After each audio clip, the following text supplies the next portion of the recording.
On February 5th, 2026, Treasury Secretary Scott Bessent sat in front of the Senate Banking Committee, adjusted his microphone, and bragged. Not hinted, not implied, bragged. He told the room, on camera, on the record, that the United States had deliberately engineered a dollar shortage inside Iran, that the strategy had, quote, come to a swift and grand culmination in December when one of the largest banks in Iran went under. That the currency went into free fall, inflation exploded, and here's where he gets almost giddy. Hence, we have seen the Iranian people out on the street. He called the rats leaving the ship. He said the end may be near. And 2 weeks before that testimony at Davos, surrounded by champagne flutes and billionaires, he'd given this whole thing a name. Economic statecraft, he said. No shots fired. No shots fired. Remember that phrase. We're going to come back to it. Let me walk you through what economic statecraft actually looked like on the ground. In January 2025, the Iranian rial traded at roughly 700,000 to the dollar. Bad, but survivable. By March, it crossed 1 million, making it the least valuable currency on Earth. By December, it cratered to 1.42 million. By February 2026, 1.63 million. Some currency platforms literally started displaying the real's value as $0, not because it was worthless in some metaphorical sense, because their software couldn't display a number that small.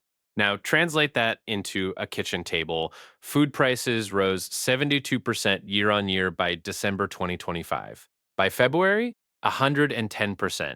Bread and cereals, the most basic thing a family needs, up 142%. Cooking oil, 207%.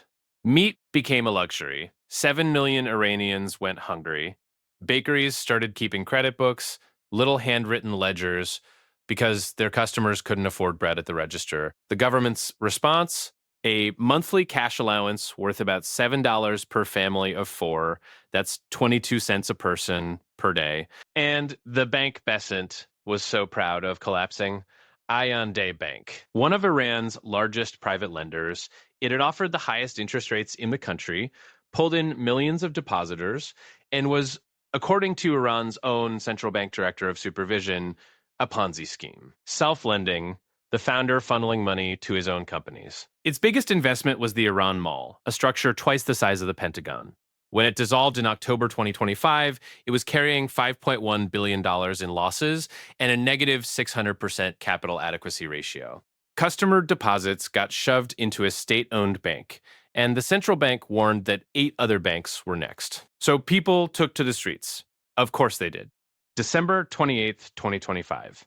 Shopkeepers in Tehran's Grand Bazaar shuttered their stalls. Now, that detail matters more than you might think. These bazaar merchants played a crucial role in the 1979 revolution that overthrew the Shah. When it closed their doors, it means something. Within days, the protests spread to all 31 provinces.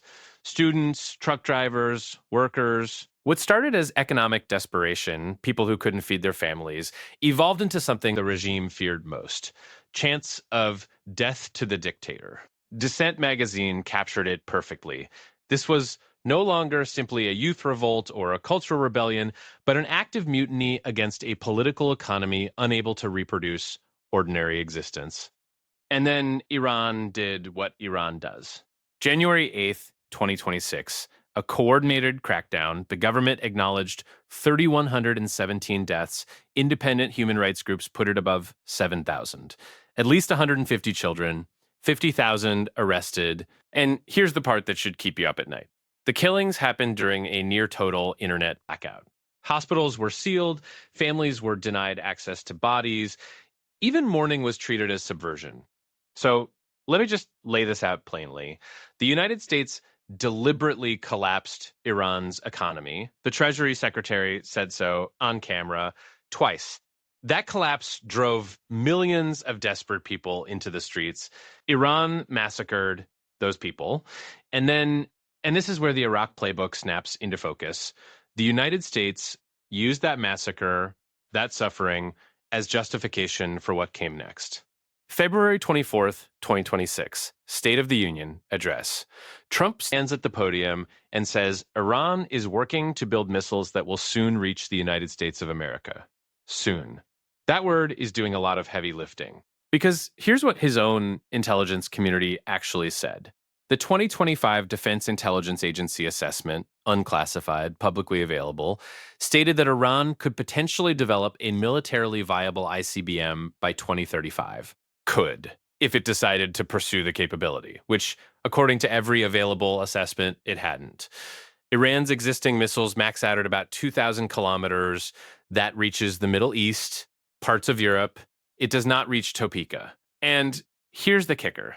The U.S. intelligence community has been making this exact same assessment. Iran is about a decade away from an ICBM since the mid-1990s. A 1999 national intelligence estimate predicted the U.S. would face an ICBM threat from Iran by 2015. It's 2026. Still waiting. The goalposts don't move because the threat is growing. They move because the threat is useful. Three intelligence officials, told reporters that Trump purposely exaggerated the immediacy of the threat. One source said analysts had grown concerned that Trump's top aides were inflating and distorting the intelligence. Senator Tim Kaine, who'd spent 13 years on armed services and foreign relations, said flatly, "There is no imminent threat from Iran that justifies sending our sons and daughters into war." 70% of Americans in a January Quinnipiac poll said the U.S. shouldn't get involved. 4 days after that State of the Union, February 28th, 2026, a Saturday, the United States and Israel launched coordinated strikes against Iran. Trump announced major combat operations in a pre-recorded video. The CIA had pinpointed a gathering of Iranian leaders. 3 separate gatherings of senior officials were hit simultaneously that morning. Ayatollah Ali Khamenei, supreme leader since 1989, was killed in his office. Iranian state media confirmed it the next day.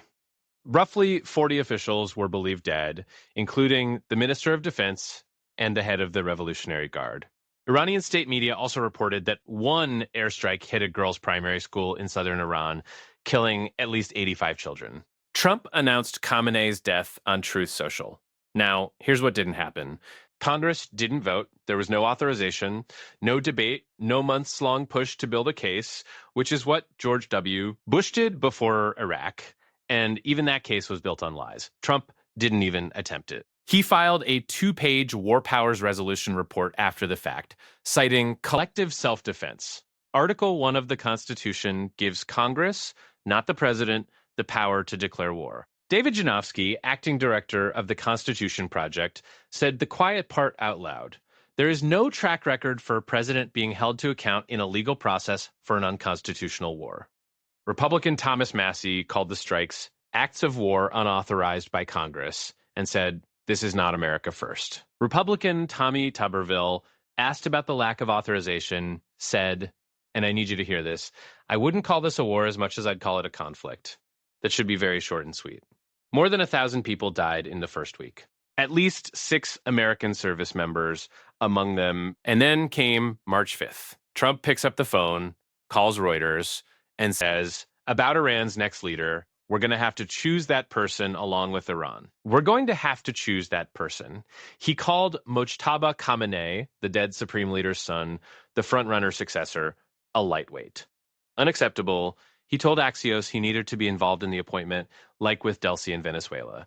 Same week, Israel bombed the building in Qom that housed the Assembly of Experts, the clerical body responsible for selecting the next supreme leader, specifically to disrupt the succession vote.